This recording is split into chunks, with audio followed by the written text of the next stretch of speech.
It's been 6 months since the 2020 presidential election, and America still has no president. And villains around the world are taking full advantage of that.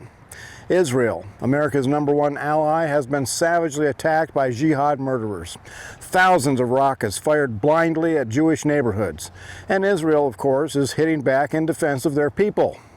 As an American and as a Christian, I stand with Israel and always will. And I am now receiving death threats because I'm not afraid to speak truth against lies. I've been doing Wild Bill for America videos for about 10 years now, and when I make bold, truthful statements, I hack off some of the most wicked people in the world. But I've been surprised that the only time I actually get death threats is when I support Israel. A few of those people claim to be military veterans and say they're going to find me and execute me for being a traitor to the USA. Really? How can I be a traitor for standing strong for America's #1 ally? Isn't that what all Americans should be doing? Now, the people who are enraged at Israel have a supernatural hatred that comes straight from the demons of hell.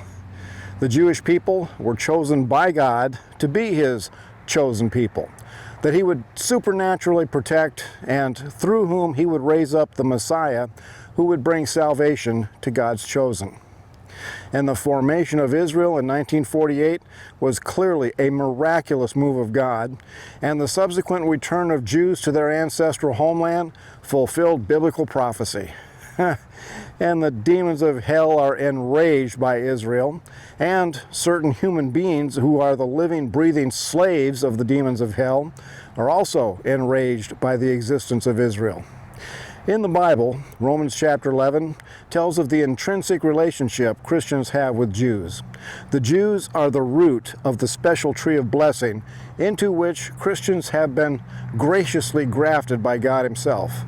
Verse 18 reminds us that spiritually it is the Jews who support the Christians, not the other way around.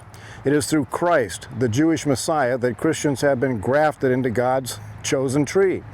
And in my humble but correct opinion, if you're born again and indwelled by the Holy Spirit of God, you will have a special love for the Jewish people and the nation of Israel. But if you call yourself Christian and are part of the movement to boycott Israel and support the Antichrist Palestinian forces against Israel, then you better take inventory of your spiritual condition. Matthew chapter 7 makes it very clear that many who think that they are Christian will be very surprised when they are condemned to hell on Judgment Day, when Jesus Christ, the King of Israel, says to them, "Depart from me, I never knew you." So listen up, America. Where you stand on the Israel issues says a lot about your spiritual condition before the Lord. This is Wild Bill for America. Thanks for watching, and America, bless God again.